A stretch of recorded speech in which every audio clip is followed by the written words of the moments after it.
Wisconsin Democratic Senator Tammy Baldwin joins me now from Capitol Hill to share her latest reflections on the campaign and also her hopes moving forward. You know, Eric Hovde, your Republican challenger, conceded yesterday. Were you expecting it to take almost 2 weeks after Election Day for him to concede?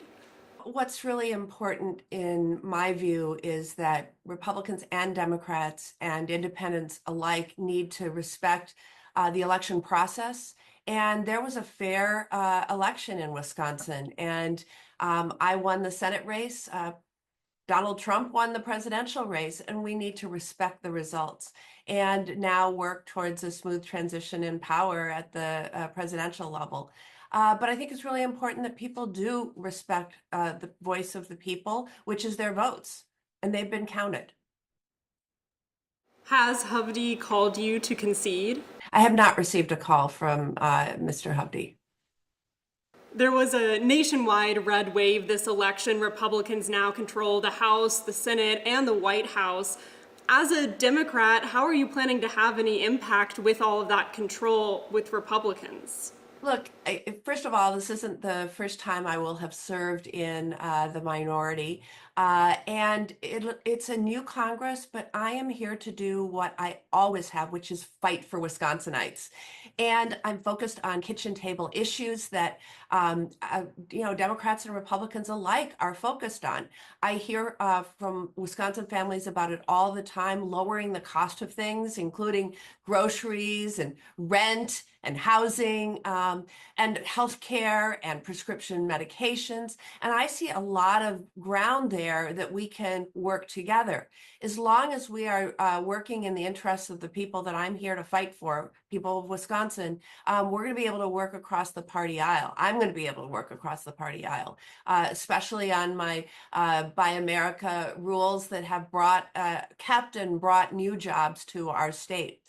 But when if the Republicans or President Trump, once he's inaugurated, go after the Affordable Care Act to try to snatch people's health care away, or try do further damage to our reproductive rights and freedoms, I'm going to stand up and I'm going to fight again for the people of Wisconsin. President Donald Trump is currently working on filling out his cabinet, and last night he nominated former Wisconsin Congressman Sean Duffy to be the Secretary of Transportation. What's your reaction to that nomination? I am looking forward to the opportunity to do what senators do, which is advise and consent. The president gets to make his nominations, then we vet the candidates and we vote up or down on their confirmation. And there's been a wide array of nominees that this president has put forth. And I would also say that I'm not sure they will end up being his nominees once he becomes president after his inauguration, because he's getting feedback already from Republicans about some of his picks. But I plan on giving all of them fair consideration before I determine how I'm going to vote. Would you support Duffy?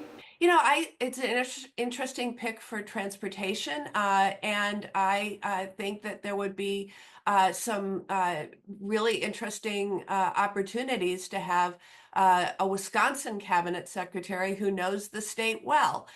We have a lot of transportation infrastructure projects going on, including one that will be a bridge that will be constructed between Superior and Duluth, the Blotnick Bridge.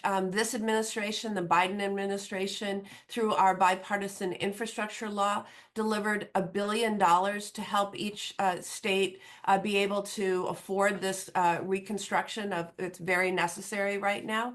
And I think that having some Wisconsin insight might help make sure that that project stays on pace and remains funded. Also happening just today, we have Ukraine firing longer-range missiles into Russia, as well as Russia's President Vladimir Putin lowering the threshold for using nuclear weapons. I mean, what's your reaction to that, and what is your hope for Congress in finding solutions for this war?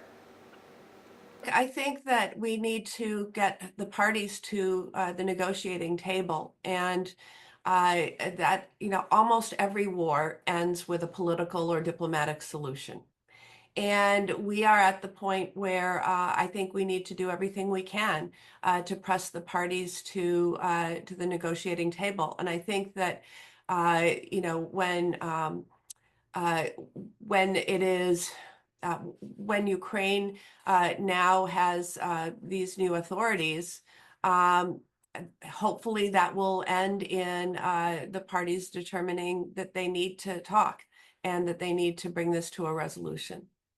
What is your biggest priority for your term? It's the kitchen table issues that we were talking about earlier. So, lowering the cost of things. And I've had a particular focus, as you know, on the healthcare arena, lowering the cost of health insurance, lowering the cost of prescription drugs. That'll be a fight that I continue to take up, hopefully in a bipartisan manner, but also the fight to defend our access to health care by defending the Affordable Care Act and, in fact, building upon it, and defending reproductive rights in terms of restoration of Roe nationwide, but also fighting any attempts on the other side to create some sort of national abortion ban.